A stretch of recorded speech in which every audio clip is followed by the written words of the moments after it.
para todos. Mi nombre es Eber Armando Cardona Grisales, soy residente de primer año de Medicina de Urgencias. Ya para cerrar este capítulo de trauma, pues vamos a cerrar con fracturas abiertas, ¿sí? Este tema, pues, algo difícil de abordar porque, pues, la bibliografía, a pesar de que pueda haber muchos, generalmente hacen revisiones sistemáticas y, pues, no ha cambiado muchas cosas, entonces trata de abordarlo como para saber qué hay de nuevo y traer puntos claves como para saber cómo los vamos a enfocar, cómo se van a tratar, qué tenemos que hacer en el servicio de urgencias y obviamente pues complementarnos con los ortopedistas que son con quienes vamos a tener el manejo completo de estos casos. Eh, los objetivos de esta charla es principalmente la definición, de determinar los mecanismos de trauma que tenemos que tener claros, la clasificación actual, el abordaje inicial que tenemos que hacer para este tipo de heridas, cuándo es el tiempo quirúrgico, cuándo tenemos que llamar al ortopedista y pues llevarnos unas conclusiones, unos mensajes claros para la casa pues después de esta charla. Esta es la idea de que podamos definir en esta noche. Para empezar a hablar un poco de las fracturas abiertas, pues nos tenemos que remitir también un poco a la historia sobre la guerra franco-prusiana y la guerra civil estadounidense.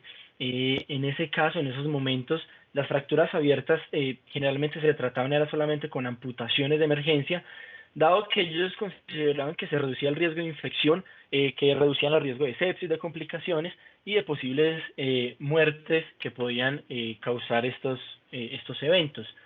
Sin embargo, pues después de esto ellos vieron que lo que trataban de hacer no era lo que lograban, no era lo que conseguían, y fue ya cuando este hombre, Joseph Lister, él empieza a decir que pues no solamente es amputar, no solamente es cortar y tratar de reducir ese riesgo, sino que empezó a introducir la asepsia en el manejo de estos pacientes, y no solamente las fracturas abiertas, sino en general, y fue con él con quien se empezó a tener la asepsia y la antisepsia en el manejo quirúrgico de los pacientes en general. Y fue cuando ya en 1865, por medio de él, se utiliza el uso del ácido carbólico para la limpieza y el lavado de ciertas heridas.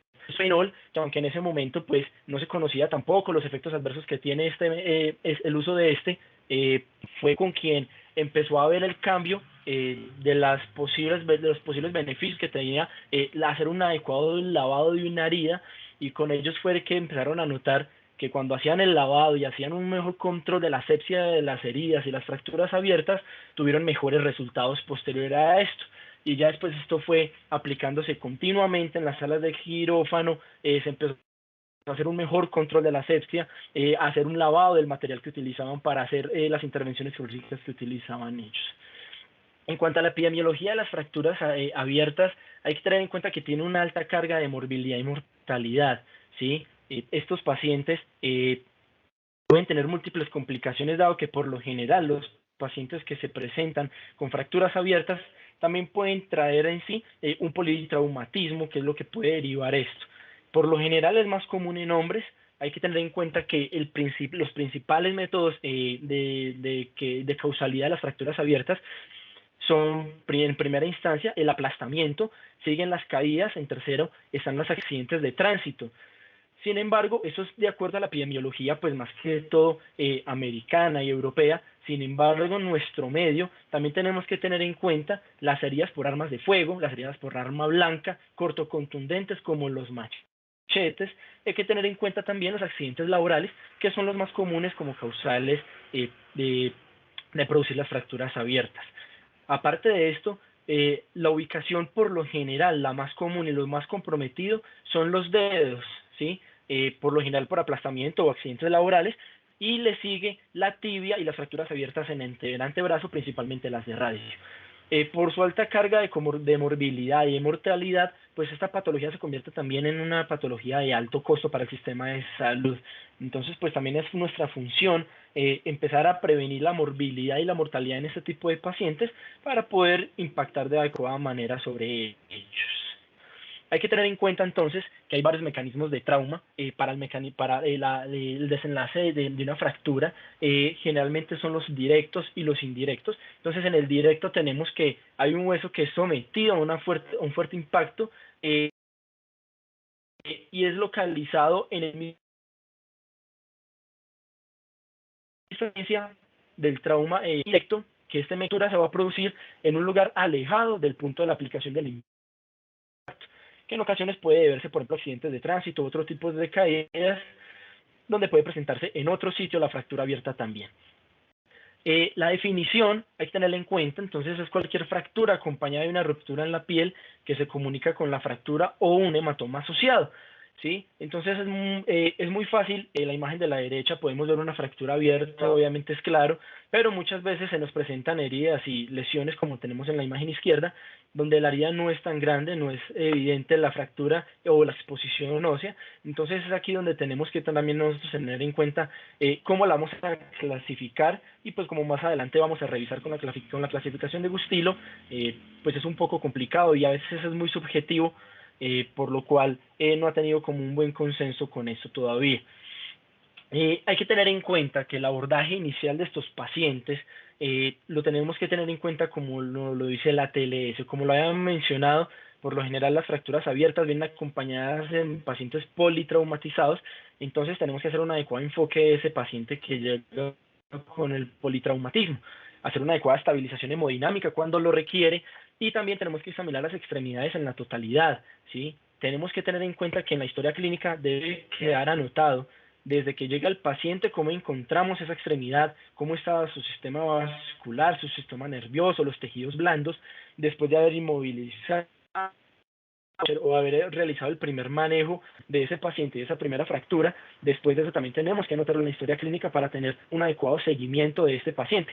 Y como lo refieren las guías, también el ATLS y muchos otros artículos que vamos a revisar, pues el registro fotográfico es importante para poder tener una adecuada evolución de este paciente y pues evitar descubrir, quitar una inmovilización y poder hacer un adecuado enfoque de él. Entonces, en la historia clínica tenemos que tener claro que tenemos que anotar cómo se produjo, tenemos que tener claro el agente que nos llevó pues a esa fractura abierta. Tenemos que tener en cuenta cuándo se produjo, cuánto tiempo lleva ese paciente con esa lesión, con esa fractura abierta, dónde ocurrió. Es diferente si tenemos una fractura abierta que se produjo en un accidente de tránsito, en una caída que fue en pavimento, ¿sí? A diferencia si estamos en una granja, si fue en un alcantarillado, ¿sí? Esto nos va a cambiar un poco la orientación y el manejo de ese paciente, como lo vamos a ver.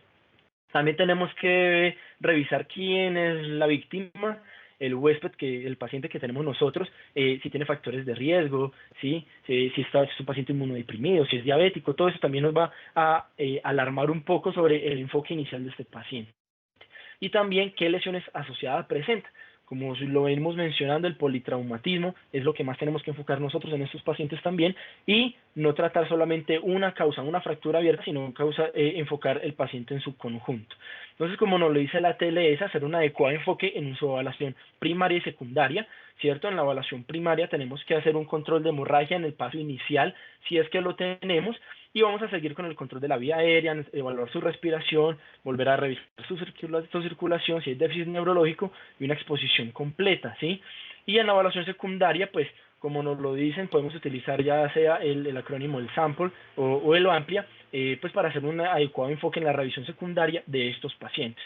No tenemos que pasar por alto cuando un paciente con un politraumatismo llega y no tenemos que enfocarnos únicamente a la fractura abierta, sino que tenemos que enfocarnos al paciente politraumatizado y no olvidarnos de la atención inicial que requiere con una adecuada evaluación primaria y una adecuada evaluación secundaria.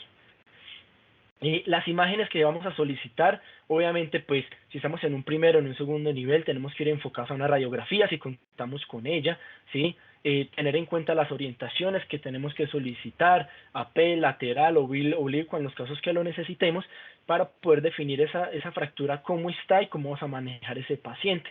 Y obviamente la tomografía, pues la vamos a dejar para pacientes donde sospechamos ya una lesión vascular o alguna otra lesión asociada que requiere el manejo, pues, conjunto con las especialidades tratantes.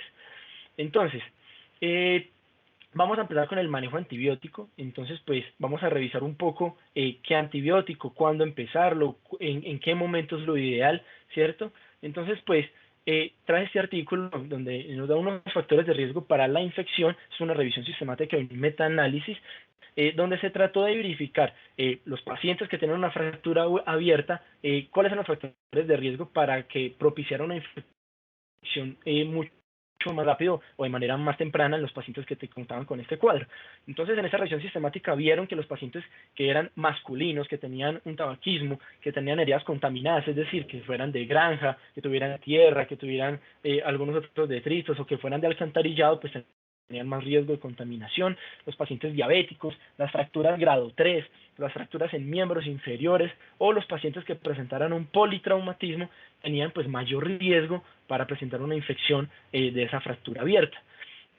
Entonces, pues, para hacer una adecuada clasificación de la fractura abierta tenemos que recurrir pues obviamente a la clasificación de Gustilo. Como lo había mencionado, pues en primera instancia la primera clasificación, como lo vemos en la tabla, pues en realidad objetivo y así como personas listas que estaban a favor de ella contra y que no están muy de acuerdo con la clasificación. Por eso se hizo un ajuste y posterior sale pues entonces la clasificación de Gustilo ajustada. Entonces nos dice una clasificación tipo 1, ¿sí? Entonces una herida cutánea causada por un mecanismo que va de adentro hacia afuera, la herida es menor de 1 centímetro, generalmente pues es una herida limpia, la lesión es escasa, uno de los tejidos blandos y no hay un aparente signo de aplastamiento en esos pacientes. La fractura por lo general es un trazo simple, transverso u oblicuo y pues es lo que caracteriza este tipo de fractura. La fractura Gustilo tipo 2, entonces es una herida cutánea mayor a 1 centímetro, sin embargo en este caso no hay lesión, no hay sin colgajos, no hay una contusión, contusión cutánea y no hay, ni tampoco hay lesión de partes blandas. La contaminación puede ser moderada y en estos casos no hay pérdida ni de hueso ni de músculo. Generalmente la herida es relativamente pequeña, se asienta sobre una masa muscular que puede ser considerablemente grande y puede estar dentro de este grupo contenido. En muchas ocasiones podemos ver que la fractura puede ser conminuta, pero es moderada. La clasificación tipo 3, entonces, tenemos una lesión que es extensa y es grave, compromete las partes blandas, entonces compromete la piel, compromete el músculo, hay compromiso de las estructuras neurovasculares de la extremidad afectada y en ese tipo de heridas, de fracturas, podemos ver que hay aplastamiento, pérdidas musculares óseas y también hay una grave denudación perióstica también. Y en estas también tenemos que tener en cuenta entonces el alto grado de contaminación que tiene, ¿sí? Tenemos que tener en cuenta que en estas fracturas tipo 3 hay una fractura conminuta severa y hay inestabilidad del segmento óseo que está involucrado en la fractura. Entonces, trataron de clasificarla también entonces en A, B y C. Entonces, la lesión grado 3 tipo A es una lesión de alta energía. Las heridas graves están asociadas a fracturas conminutas graves o fracturas segmentarias. Hay una grave pérdida ósea, también hay pérdida muscular, puede haber lesión nerviosa o de un tendón, y a pesar de que presenta severas lesiones, las partes blandas tienen una adecuada cobertura, adecuada al foco óseo que se está cubriendo en ese momento. La tipo 3B, entonces es un compromiso severo con pérdida de las partes blandas, hay pérdida de los tejidos, también hay una importante fractura conminuta y en estos casos ya hay una exposición ósea o una pérdida segmentaria. También hay desprendimiento del perósteo y en estos casos no hay posibilidad de cierre y también pues hay gran contaminación. Las tipos 3C son fracturas que están asociadas a lesiones arteriales, nerviosas, necesitan reparación independientemente del grado de la lesión de los tejidos blandos adyacentes que se cuenten ellos. Y ellos también ponen una clasificación tipo 3D, que ya es la amputación traumática de la extremidad. Entonces, de acuerdo a esa clasificación, podemos ver una tasa de infección que se puede presentar y como lo vemos, son las que son tipo 3, las que mayor tasa de infección pueden presentar, que empiezan a tener hasta del 7% hasta llegar a un 50% de la tasa de infección. Entonces esta clasificación es la que nosotros nos va en realidad a enfocar el manejo y el cubrimiento antibiótico que nosotros vamos a dar a ese paciente, como ya lo vamos a desarrollar.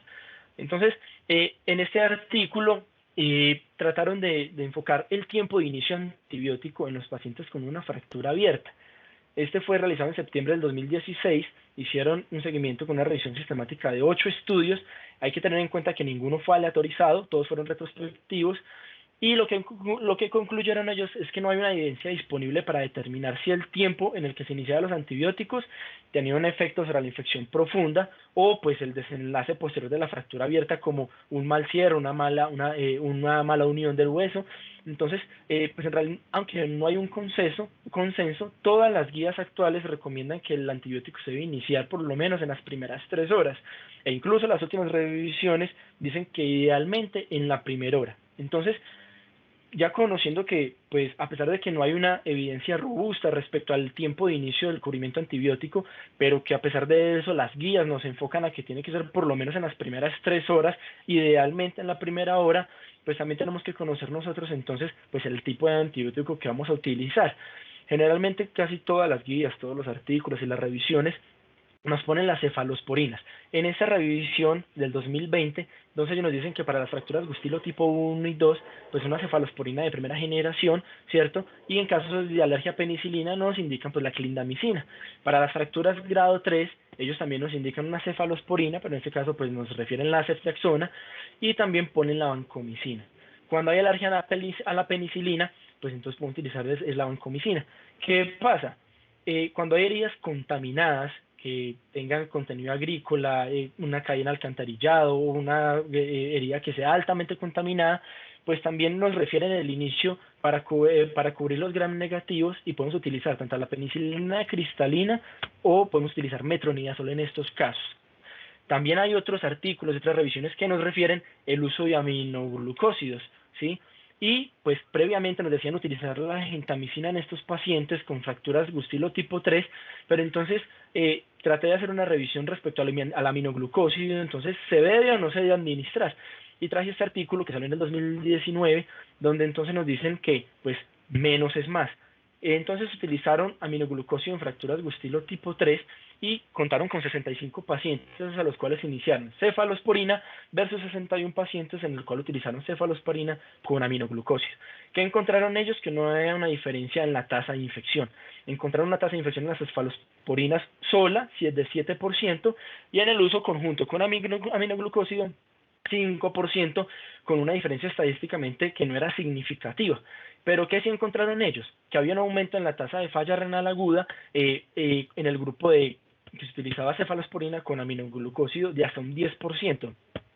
También hay artículos y revisiones que han reportado incluso ototoxicidad, aparte de la nefrotoxicidad que puede producir el aminoglucósido. Entonces, en realidad, pues, el uso del aminoglucósido no queda muy claro.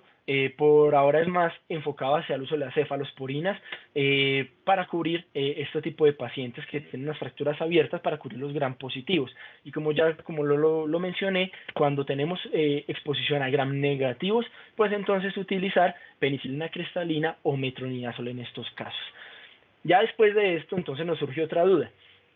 Ya sabemos qué antibiótico utilizar en las 3 primeras horas inicialmente, preferiblemente, idealmente en la primera hora. Ya sabemos que el aminoglucósido pues queda entre duda porque pues en realidad no hay una evidencia robusta de que tengamos que utilizarlo. Entonces ahora nos dicen cuánto tiempo tenemos que utilizar el antibiótico, ¿sí? Entonces traje este artículo, salió en el 2017, donde hicieron un metaanálisis para tratar de enfocar y definir y determinar pues estos pacientes en realidad cuánto tiempo de cubrimiento antibiótico requerían. Entonces, pues en este artículo refieren que por lo menos 24 a 48 horas en grado 1 y 2 de las fracturas abiertas, y en las fracturas abiertas Gustilo grado 3 por lo menos 72 horas. ¿Y cómo definieron ellos esto? Pues entonces con la revisión que hicieron de los artículos y pues en ese metaanálisis, entonces ellos encontraron que por lo menos todos estos otros ratios pues están a favor de que se utilice por lo menos en las primeras 24 horas sin ningún cambio y sin ningún beneficio después de 72 horas en las tasas de infección.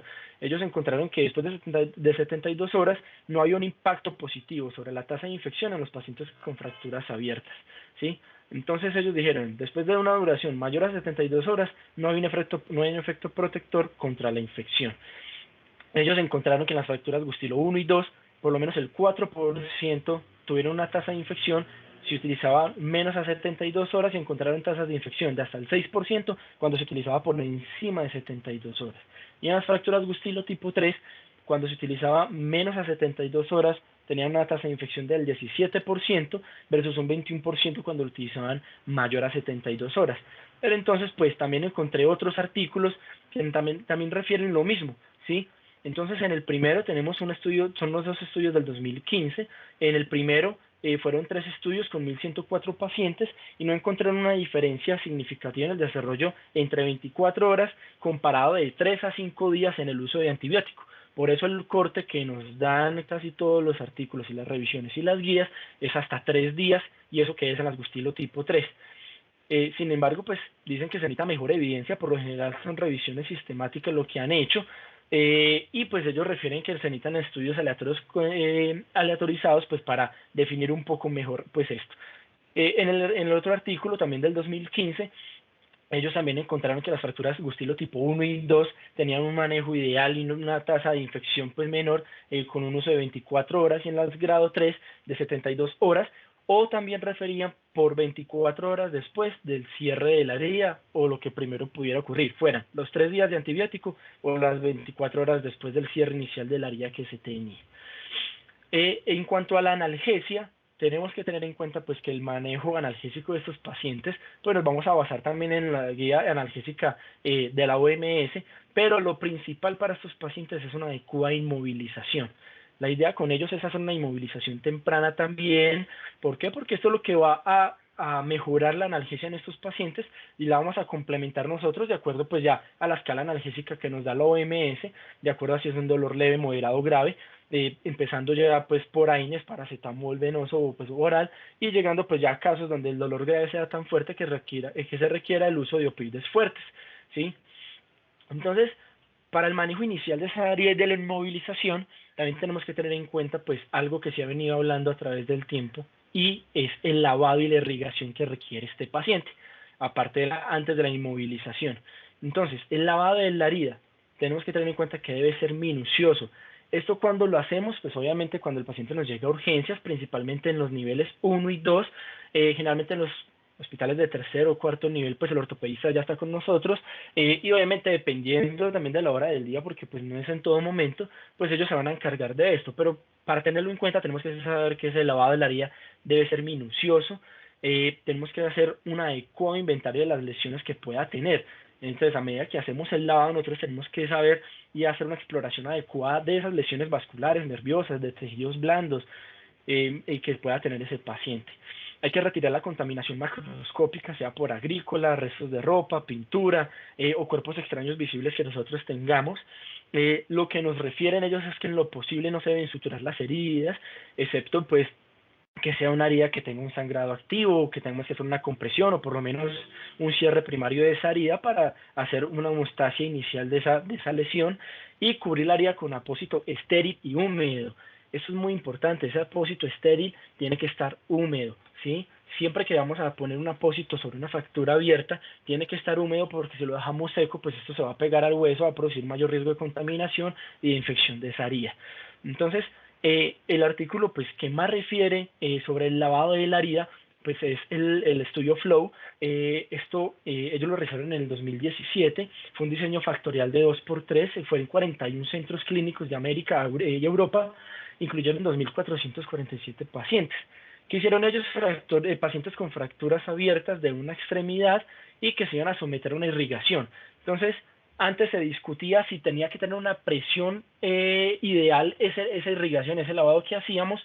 Entonces ellos cogieron tres tipos de presiones de acuerdo al PSI que ellos iban a tener, y también con 2 soluciones de irrigación. ¿Por qué? Utilizaron solución jabonosa de Castillo y utilizaron una solución salina normal. ¿Qué vieron ellos? Que el endpoint para ellos era la reoperación dentro de los 12 meses posteriores a la cirugía. Que encontraron que las tasas de reoperación fueron similares, independiente tanto de la presión de irrigación como del uso de jabón o solución salina no única para el lavado de estas heridas. Entonces, ellos encontraron que la presión que utilizaran ellos para la irrigación en realidad no impactaba en realidad sobre el endpoint primario que ellos tenían, que era pues, la reoperación a los 12 meses, y también encontraron que utilizar una solución jabonosa versus solución salina normal tampoco tenía un efecto benéfico sobre la tasa de infección o la reoperación de esa fractura abierta que se estaba realizando. Entonces, pues, con esto tenemos claro que no requerimos una presión ideal para hacer el lavado, pero sí tenemos que hacer un lavado exhaustivo, ¿sí? Y tampoco se requiere un lavado con soluciones jabonosas, soluciones yodadas, sino que con solución salina normal tenemos un adecuado control y un adecuado lavado de la fractura abierta que nosotros estemos manejando en ese momento. En la inmovilización, entonces los objetivos de inmovilizar a ese paciente es evitar, obviamente, complicaciones al movilizar a ese paciente. Hay que disminuir el dolor y mejorar la perfusión distal de ese paciente. ¿Qué tenemos que tener en cuenta para inmovilización de una fractura abierta? Primero, evaluar el estado neurovascular de ese paciente, hacer una adecuada tracción y alineación de la extremidad. Ellos son muy claros en mencionar que la idea no es hacer una reducción, sino alinear esa fractura para que pueda estar adecuadamente inmovilizada. Entonces el objetivo no es reducir, solamente es alinear. Nos dicen también, siempre hay que solicitar ayuda, ¿sí? Sea que estemos con otro colega, con otro médico, ¿cierto? O una ayuda a una enfermera o alguien más que nos pueda ayudar a hacer una adecuada alineación y movilización de esa paciente, de esa fractura abierta. Y obviamente que la férula que estemos realizando quede en una posición funcional para no repercutir futuramente en lesiones posteriores en la recuperación de ese paciente. En cuanto a la profilaxis antitetánica que nos refieren en el manejo de las fracturas abiertas, entonces pues la idea es que optimizar la respuesta frente a Clostridium tetani, y esto lo vamos a tener en cuenta cuando tenemos heridas o fracturas abiertas que tienen un alto grado de contaminación, y también vamos a tener en cuenta el esquema de vacunación previo del paciente. Entonces cuando aplicamos toxoide tetánico, cuando tenemos el antecedente de vacunación incompleto, que sea incierto, tenemos que utilizar el esquema completo de toxoide tetánico o hacer un refuerzo si ya han pasado más de 10 años en el paciente o más de 5 años cuando hay heridas o fracturas abiertas altamente contaminadas. ¿Cuándo llamamos al ortopedista? Entonces, pues, no siempre tenemos que correr a llamar al ortopedista o lo vamos a llamar a medianoche a despertarlo para que venga a hacer un lavado o a que venga a operar un paciente con una fractura abierta. Entonces, previamente se conocía la regla de las 6 horas, ¿sí? Entonces fueron 7 estudios, incluyeron 5 retrospectivos y 2 prospectivos, donde evaluaron la relación entre el tiempo de desbridamiento con las tasas de infección y la no consolidación de la fractura. ¿Qué encontraron ellos? Que no hay una diferencia en los desenlaces en las fracturas abiertas, en este caso de tibia, ¿sí? En realidad, pues antes se llamaba al ortopedista para hacer una intervención temprana de ese paciente con una fractura abierta, pero pues con este estudio y con otras revisiones, ellos empezaron a notar que no había una diferencia estadísticamente significativa en los desenlaces de las fracturas abiertas. Entonces, en este otro artículo, ¿qué nos dicen ellos? No hay que correr para llamar al ortopedista, no tenemos que hacer algo urgente en todas las fracturas abiertas, sino que nos dan ciertos puntos de cirugía urgente. Entonces, ¿en cuáles? Tiene que ser una cirugía inmediata en caso de heridas muy contaminadas, heridas agrícolas, acuáticas o de aguas residuales, alcantarillado, o cuando en el paciente tenemos un compromiso vascular asociado, como lo vamos a ver, unas complicaciones agudas como el síndrome compartimental o una disrupción arterial que pueda producir una isquemia severa en el paciente. Este paciente tiene que llamarse al ortopedista y hacerse una intervención urgente de ese paciente. ¿Cuándo vamos a hacer una cirugía urgente? Dentro de las 12 horas siguientes a la lesión, para otras fracturas abiertas o solitarias, pero que tengan una cinemática de alta energía. Entonces, como lo vemos, después de las 12 horas siguientes a esa lesión. O también dentro de las 24 horas de la lesión, para todas las demás fracturas abiertas que tengan una cinemática de baja energía. También en cuáles tenemos que hacer un desbridamiento y lavado en las primeras 24 horas, que pero sea en horario diurno y por el equipo más experimentado con el que contemos en el hospital.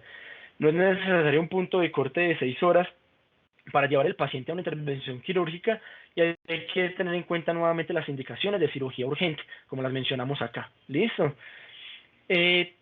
Hay que tener en cuenta que podemos tener complicaciones en las fracturas abiertas y pueden ser pues tanto agudas como no agudas, ¿sí? Las traje a colación porque pues ya en revisiones previas hemos tratado todas este tipo de complicaciones, entonces quise traerlas como para llamar un poco la atención y tener en cuenta que no se nos puede pasar por alto la revisión completa de la extremidad y las posibles complicaciones que podemos tener. En las complicaciones agudas entonces está la lesión arterial, la lesión nerviosa, el síndrome compartimental, está la enfermedad tromboembólica o el embolismo graso. En las complicaciones no agudas encontramos pues también la osteomielitis, el síndrome regional complejo, la no consolidación de esa fractura y una artritis postraumática.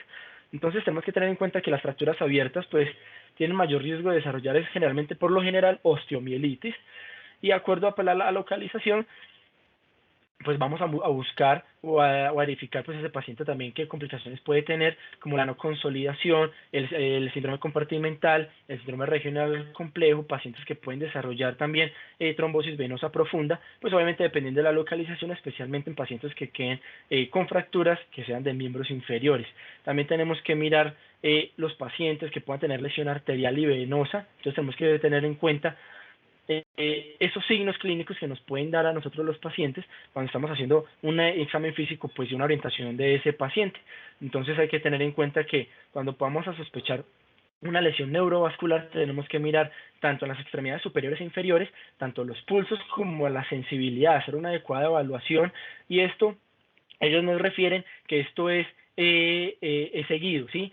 No solamente con la primera revisión nos vamos a quedar, sino tenemos, perdón, sino que tenemos que hacerlo de manera secuencial.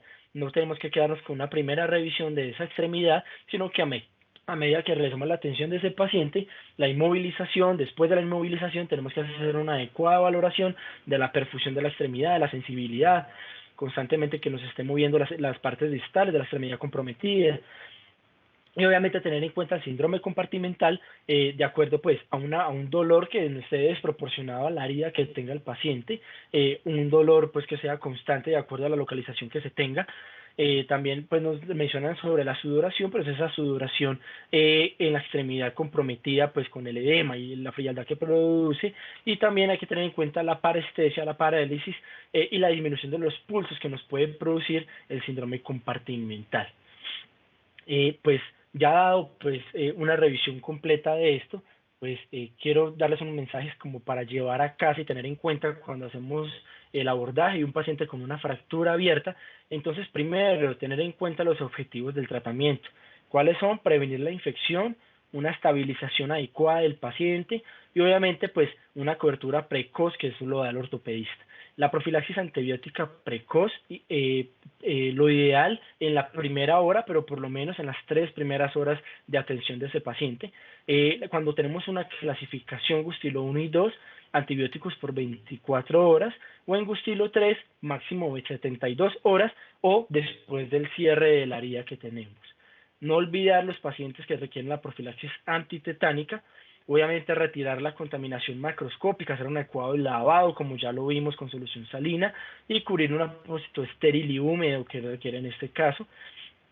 No tenemos que reducir la fractura, sino que tenemos que alinear y hacer una adecuada inmovilización y que la férula quede funcional para no comprometer el estado de esa extremidad posterior a la intervención. Solicitar las ayudas diagnósticas pertinentes, la radiografía o angiotomografía en los casos que se requieran. La cirugía de estos pacientes urgente, no es emergente, únicamente pues en los casos que tiene que ser inmediata, como lo mencionamos, y que se tenga que presentar en las primeras 12 a 24 horas de la atención de este paciente. Y tener en cuenta que la clasificación definitiva de ese paciente se hace en cirugía. Allí es donde se va a evaluar la contaminación, la lesión vascular que tenga, si la tiene, y el compromiso de los tejidos blandos que pueda tener este paciente. Esto era lo que traía para hoy. Pues espero que los mensajes hayan quedado claros y pues el abordaje inicial de un paciente con una fractura abierta en el servicio de urgencias. Muchas gracias. Muchas gracias. Bueno, y como para recordar es que este tipo de lesiones son muy frecuentes en nuestros servicios de urgencias. El politraumatismo y los accidentes de tránsito, y ahora puede ser los accidentes de los motoconductores o incluso los peatones víctimas de traumas por motociclistas, cada vez están siendo más frecuentes, y esos pacientes pues han aumentado sustancialmente en los últimos años la asistencia a los servicios de urgencias. Las fracturas abiertas siguen siendo o tienen una incidencia alta pues en estos pacientes, y poder reconocer y hacer un manejo inicial adecuado, como lo describe Eber, pues es muy importante.